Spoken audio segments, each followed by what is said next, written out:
Okay, next up, someone everyone's been waiting for. Please welcome Julie. Big round of applause for Julie. This is called an ice cream story. The container of chocolate ice cream was on the counter. I knew it was a brand new carton, never been opened. It had been stored in the downstairs freezer, very cold and solid, so it needed to sit on the counter a bit prior to being scooped. Factory sealed with a cardboard lid and one of those, you know, sheets of plastic across the top of the completely undisturbed ice cream, firmly affixed to the cardboard carton, nothing amiss. So I remove the cardboard lid and grab a Sharpie marker and write, "Hi," on that protective plastic layer. Then I draw a heart with a smiley face in it. I put the cardboard lid back on the carton and put the pen away. Then I have to wait, but not too long. Because soon I remind him, "Don't forget about your ice cream." I don't say anything about the hi or about the heart with the smiley face in it. He removes the cardboard lid, and of course he likes the hi. Did I tell you that I made the dot of the I in the shape of a heart? And he likes the heart with the smiley face in it. Instead of tearing the plastic off to discard it, he ever so carefully cuts around the edge, removing it in such a way that it can be returned to the carton and enjoyed again. Adding a hi and a smiling heart to the plastic liner, of course, that was a good idea. So I tell him, "Now, I'm going back to Trader Joe's and do it to all of those other ones, too." Hi, Jude. Hi. Everyone will like this. The chocolate ice cream, of course, is good. Why not add a little extra sweetness? Isn't that what life is all about? My family is laughing with me, but they are skeptical, too. Maybe people won't want to think that someone messed with their food. That's possible. But if you happen to pick up a carton of ice cream the next time you shop at Trader Joe's, and at home you discover a hi and a heart with a smiley face in it, well, now you'll know exactly what happened, so you won't have to worry at all. And if you open your ice cream and the plastic liner is completely, utterly, and disappointingly plain and boring, well, you probably have a Sharpie. And now you know exactly, precisely, and specifically what you should do. Thank you. Okay, so I'm going to go and read this one. What is the most surprising thing you saw today? A squirrel running away from a park picnic table spread with treats, carrying in its mouth a Tootsie Roll Pop. How many squirrel licks does it take to reach the chewy center of a Tootsie Roll Pop? And that's not the whole poem, but I just have to break in because it was like more than that. It was like there was these two maybe elementary school girls, like that was their candy on the table, and they saw that squirrel going for the candy, and they were running for it. So that part didn't make it in the poem.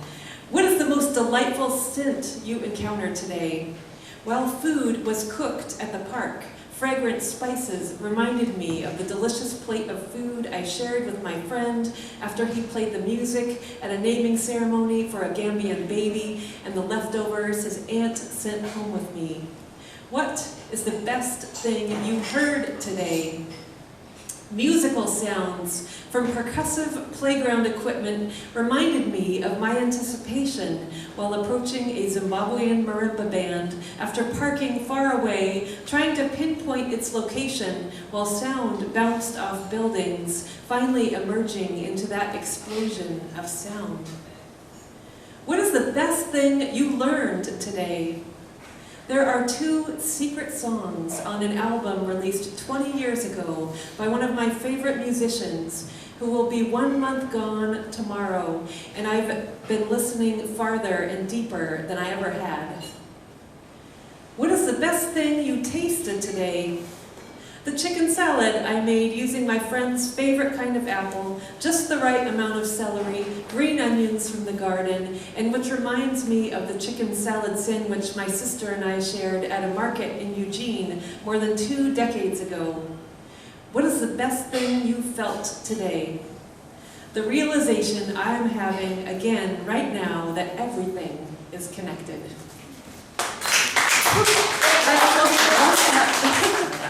So we got some pop rocks. I promised a friend I would read this poem today. He's not here, but I told him I was going to read it tonight. So here we go, pop rocks.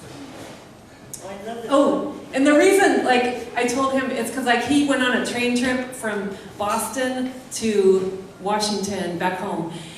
And he stopped in Havre, Montana, and there's this ice cream shop, and he didn't go there, but he told me the name of it. It's like a topic.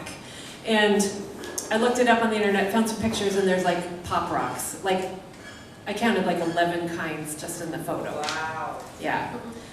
So this is an older poem though. Pop rocks. I was at the store a few days ago and pop rocks were on my mind. I wondered to myself, does Fred Meyer sell pop rocks? They do. Retro cherry flavored pop rocks, original retro packaging. I bought enough pop rocks that, I gotta break in here because this was a party that happened a long time ago. Okay, don't get too excited. I bought enough pop rocks that you can each have your very own pack at the party. I bought extras to send in letters in the mail. I ran into my next door neighbor while at the store, waltzing around with 13 packets of pop rocks in my shopping cart. I didn't know you guys ate that kind of stuff, she said, busted. I told her about the party and the letters. I mailed some pop rocks to her in a letter. One friend I sent a pop rocks letter to thought it would be a packet of seeds. Pop rocks are really cool. You put them in your mouth. They explode. I know this sounds scary, but it's actually pretty nifty. You could even call it magnificent. I remember I was somewhere near 5 years old, standing on the blue shake carpet in our living room with the knotty pine walls, eating pop rocks for the first time. Given to us by a babysitter, and how amazed I was. When my daughter was 9, she told me regarding pop rocks, if you do a whole lot of them, your mouth goes crazy. Take that as a warning, or take it as an invitation. You decide. Can I read one more? Of course. Okay. I have a jelly bean poem. Go for this candy theme, the squirrel and the pop rocks and the jelly beans. So I've got jelly bean poem. This is called Spilling the Beans. And it says at the top, National Jelly Bean Day. That was actually April 22nd. So we're not there right now. National Jelly Bean Day. Oops, that was yesterday. We missed the jelly bean boat. But I still want to tell you this. My favorite jelly bean flavors are coconut and licorice and sometimes cherry. How about yours? 1, 2, call it out, count of 3. 1, 2, 3. Licorice. All right, thank you. 2 for licorice. Don't forget to tell me when this poem is done. Oh, I'll let you guys tell me already. But meanwhile, there must be more to say about jelly beans. Did you know that the name of an early proponent of jelly beans has a higher consonant to vowel ratio in his last name than the word borscht? Schraft, that's S-C-H-R-A-F-F-T, has 7 consonants to 1 vowel. Borscht has only 1. Or no, only has 6 consonants to 1 vowel. Lucky William Schraft. There is 0 evidence on the internet for borscht-flavored jelly beans. There is a movie theater in a town near me that sells jelly beans by weight. You can buy as few or as many as you desire, and there's a vast variety of flavors in that mix. The coffee jelly bean tastes terrible. I had to spit it out. And the cantaloupe flavored bean wasn't very good either, but I was tough and I managed to swallow that one. And it was well worth having taken the chance, it's better than okay that there are jelly beans I like that you don't, and beans you like that I don't. It's beautiful that there are so many bean flavors to choose from, even the really terrible flavors in those trick boxes that have good flavors and bad flavors that probably nobody likes. But one time, one of the kids, mine or a borrowed one, like a neighbor, took a video of my face while I was eating a vomit flavored jelly bean.